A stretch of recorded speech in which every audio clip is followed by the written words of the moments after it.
Assalamualaikum warahmatullahi wabarakatuh. Hari ini kita akan fokus ke satu materi penting, yaitu bagaimana cara belajar. Saya orang yang yakin dan percaya bahwasannya sukses dan keberhasilan apapun, di bidang apapun, adalah akibat dari sebab yang kita bangun. Mulai dari mindset, perilaku, dan sejenisnya. Tapi ada satu skill yang wajib Anda punya agar Anda berhasil, yaitu skill cara belajar. Semakin cepat Anda belajar, maka semakin cepat Anda berhasil. Dan belajar itu tidak hanya sekedar belajar.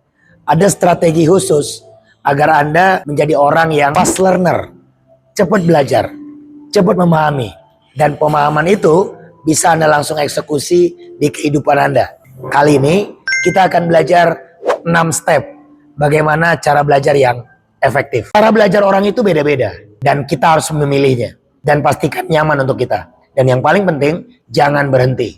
Don't stop. Karena ujung dari perjuangan ini adalah konsistensi, dedikasi. Seberapa tahan Anda belajar, itu yang membedakan Anda dengan yang lain. Yang terakhir, pikiran kita itu mulai bergerak ketika ada clue, ada triggernya, ada pemantiknya. Kalau Anda ingin cepat belajar, pastikan pemantik-pemantik ini ada di sekitar Anda. Contoh ya, di kamar saya itu ada tulisan-tulisan, gambar-gambar yang mengarahkan saya tentang pentingnya belajar. Sehingga ketika malas menerpa pikiran saya langsung bisa mengcovernya atau mengcounternya untuk kembali lagi ke track semangat belajar saya. Strategi yang kedua untuk mempercepat belajar adalah sikap tetap merasa goblok, atau kami menyebutnya the beginner's mind. Pikiran yang terus merasa pemula. Karena pikiran saya sudah tahu akan menjadi plafon pertumbuhan Anda. Banyak sekali orang-orang potensial ya yang tidak berkembang karena merasa sudah tahu. Yang lebih parah lagi sok tahu ya. Jadi tetap merasa goblok, tetap merasa nol, tetap merasa tidak mengerti apa-apa.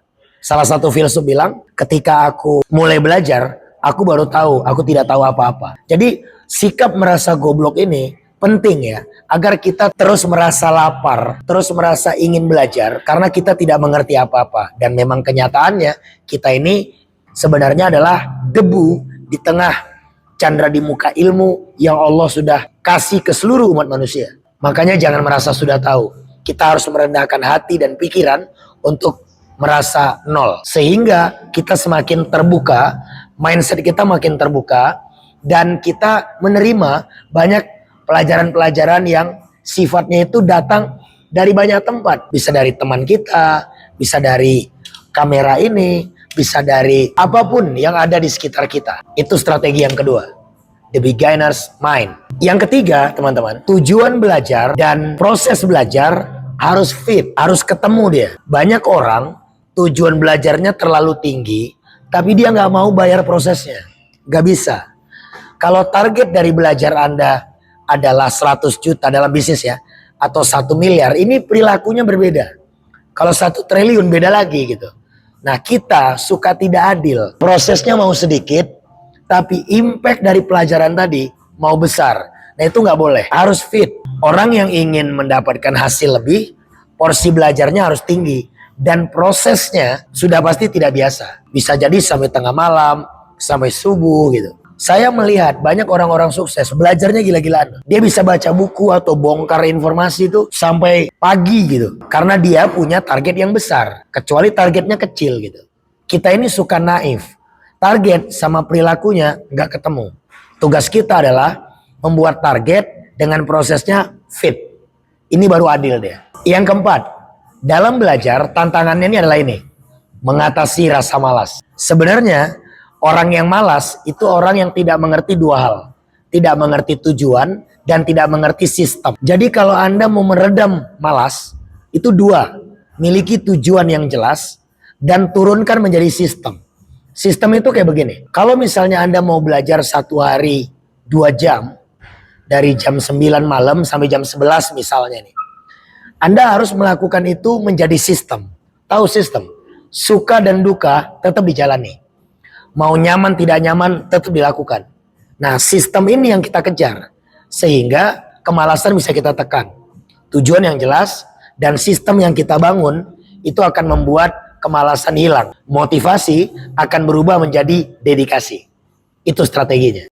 Yang kelima, ini yang saya terapkan sering ya.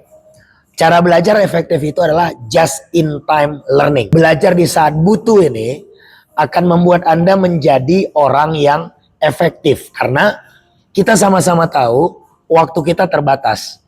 Sumber daya kita berbatas.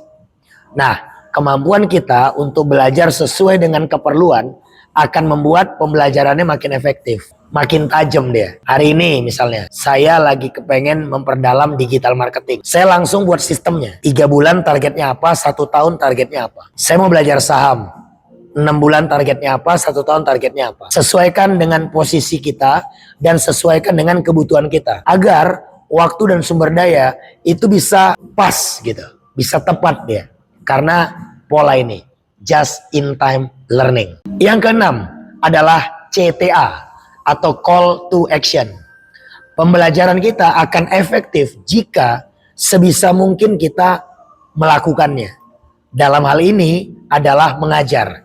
Jadi biasakan sharing ke sebanyak mungkin orang. Karena cara belajar terbaik adalah dengan mengajar. Semakin sering kita sharing ilmu-ilmu kita, sejatinya kita itu sedang belajar kepada diri kita sendiri. Salah satu mentor saya bilang, cara belajar terbaik adalah dengan mengajar. Karena ketika kita mengajar, ada 2 yang disentuh. Orang yang kita sharing dan diri kita. Karena sejatinya kita itu suka bicara dengan diri kita sendiri. Jadi pastikan Anda sering sharing ke banyak orang. Buat aja konten, buat YouTube, buat TikTok, buat video-video pendek. Yang paling penting, apa yang Anda tahu, Anda tebarkan ke banyak orang. Pak, saya belum sukses, malu dong saya bicara. No. Selagi itu baik, sampaikan. Selagi itu bermanfaat, sampaikan. Kalau orang tidak suka itu nggak ada urusan, gitu ya. Karena orang tidak suka itu bicara tentang otak dia atau pikiran dia yang negatif. Jadi kita tidak perlu merisaukan mereka, karena orang yang begitu biasanya punya masalah lain yang dibenturkan dengan Anda gitu. Itu udah harus Anda tinggalkan.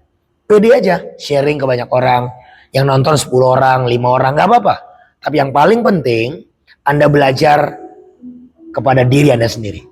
Belajar dengan mengajar sangat efektif. Dan yang terakhir, semua orang-orang yang menuliskan namanya dalam sejarah peradaban manusia itu belajar dengan keras.